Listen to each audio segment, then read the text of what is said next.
Guys, welcome back to Derrieres. I just wanted to get with you real quick and remind you all to start saving your seeds. This is a book I have. It's called Seed to Seed. It is such a great book. It says seed saving and growing techniques for vegetable gardeners. Anyway, it's a really good book.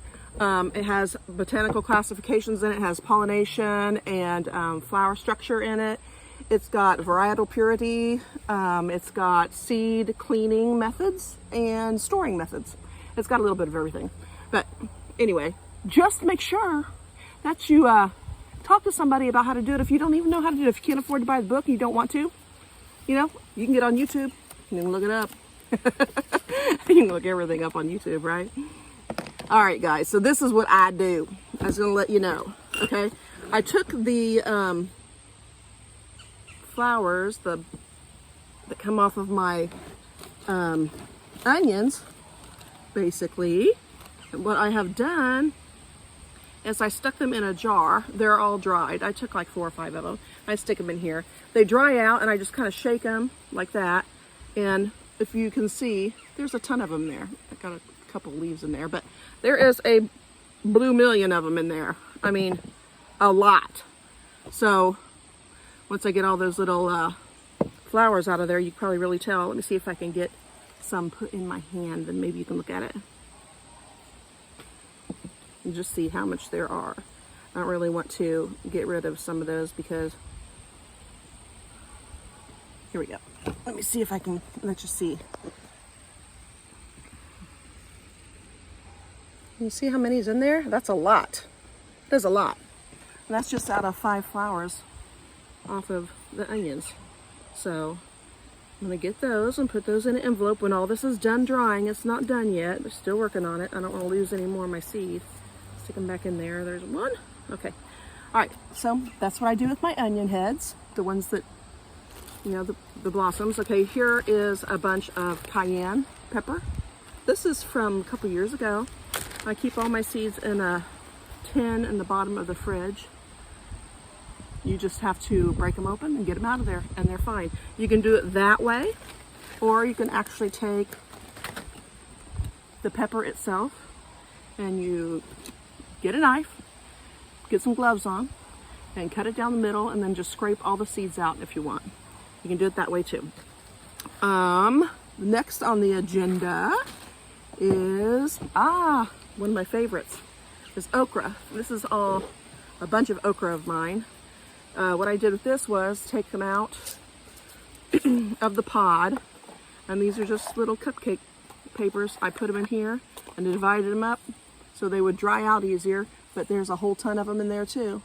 If you can see, I'll put them in my hand again so you can see how much, you know, when you buy a package of seed, you get like 25 at the store for like almost $3.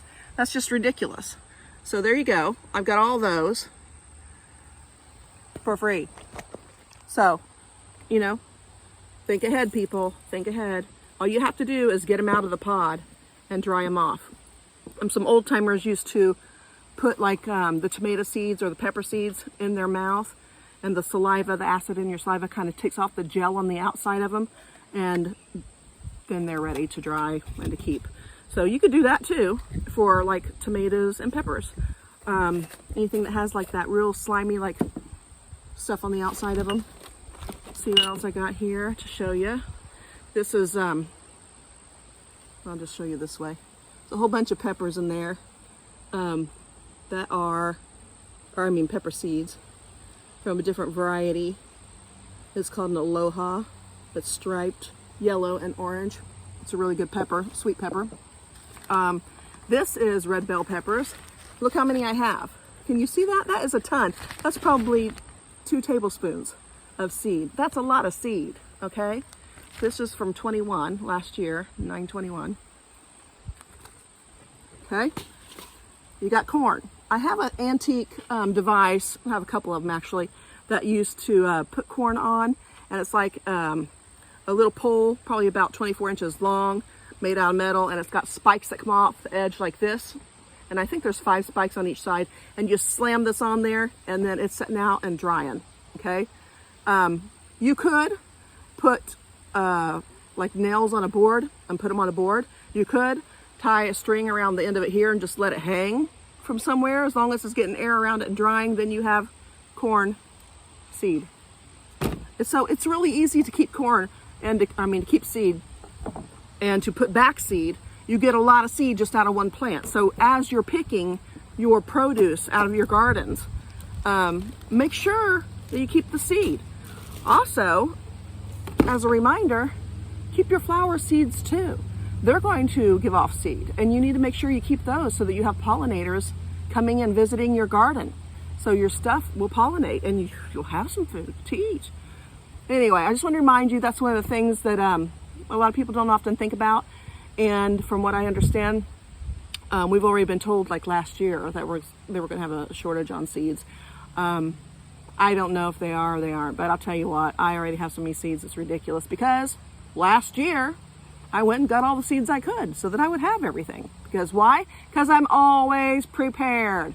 At least I try to be. Sometimes I miss the mark, but I try to be, for the most part, always prepared, especially about things like that. But anyway, it's not that hard to figure out how to get your seeds out of your produce. And I just want to say, a lot of people say you can't grow seed from stuff from the store. You can. I did it. I've done it. So, you can do that too. Also, if you haven't ordered like your garlic and stuff like that for the fall, you might want to get on that, because we're going to be putting in garlic here not too much longer, and I can't wait for that. I love that time of the year, and when they start popping up, I get so excited. But anyway, I just wanted to remind you guys about that, because not only are the seeds from the vegetables important, but the seeds from the flowers are important as well. So make sure you save a lot of seeds from those. And if you see seeds when you're out, if you got 10 extra bucks, go ahead and buy some. If you don't have any, or you have no way to get any, or ask a friend. If you go to a farmer's market and buy some fruit or vegetables, get the seed out of that. If you go to one of those roadside stands, or a farmer's got some stuff setting out, get some seed from their stuff. You don't have to have it be something that you grown. You can actually just get it from someplace that you're buying it from, but try to buy something that is organic if you can. I always try to buy organic and heirloom seeds. That I always just have, but that's me. You do what you want. When it comes down to it, who cares? As long as you have food on the table, right? Isn't that the objective here? So anyway, I'm gonna let you guys go. Hope you have a great day and keep growing that stuff. You can get your stuff in the garden for a fall crop. You can still get it in. So if you haven't gotten on that, get on it. You can still put your radishes in, any of your root vegetables. You can put cucumbers in right now still. You could actually probably get some squash in still. Pull out your garden book if you got one. Put it in Google it. See what you can grow in your area for a fall garden and put some seeds out. Even if it's in your flower bed, the flowers are probably getting ready to be gone anyway. So get your seed from your flowers and then put in some veggies. Who cares, right? As long as you got something extra to eat with the price of food, I suggest doing it. Also, you can take a pepper, cut it in half so that it gets air to it. And I just put those like in a mason jar and put like a little cloth over the top so it gets air, and it'll dry out in there, and you don't really have to pop those seeds out there if you're short for time, and you can get back to it later. There's all kinds of ways to save seeds, guys. It's really not hard at all. So don't be intimidated by it. So anyway, I just wanted to make sure that you guys were aware that you probably need to save your seeds, and you probably need to save them for the vegetables and the flowers, both. And if you haven't started that fall garden, get on it. There's no reason not to be, guys. Get on it. If you got a spot of something that you've taken out and you've already gotten, put away or whatever, and canned or whatever, put something else in its spot. Why not? My acorn squash is done. I'm already finished with that. Those 2 zucchini plants that I have, they're finished out there, and I've got 2 more I need to rip out. I'm going to be put something else in its place. You can guarantee you that. I'm going to. That's just the way it is. I'll probably put in some more acorn squashes, as a matter of fact. And what else? I'm going to put a bunch of beets in today, the cauliflower, and I have broccoli coming, purple broccoli. I heard it's supposed to be awesome. I made sure I got those seeds ahead of time. I'm putting them in. I want to have some purple broccoli in the freezer for the winter, so I'm doing it. You should do it too. Hey, and by the way, I found out some information that I did not know, and I don't know if you guys know it or not, but I'm going to tell you. That way we'll all know. I found out from, it was another video, and I really don't know who it was I was watching, but I found out that a cucumber plant will die off on you really fast if you let its fruit sit on the plant and come to maturity. It thinks it's done its job and it's done. It'll just kill off. I guess if you pick your cucumber at a very young age, not, you know, I mean, if you don't let it go all the way, like to big, you know, then you're good. But if you let them go to where they're huge and, you know, all that, the plant thinks it's done its job. It's produced the fruit. It's got plenty of seed that it's giving you. It's done. So it just kills off. It's probably what happened to my last cucumber plant that killed off on me. I saw that I had missed a cucumber and it had gotten fairly large. I did not see it, and I picked it, and the next thing you know, my plant was dying. That was it. I mean, it was already turned yellow before I picked it, so I'm pretty sure this information's right on. So anyway, I just thought I'd let you know. Newsflash, hey. If I ever find stuff out that, you know, I'm surprised by, or that I didn't know, or I think you might need to know, or whatever, or, you know, if anybody else has heard that, let me know. If anybody else knows that to be the truth, let me know for sure.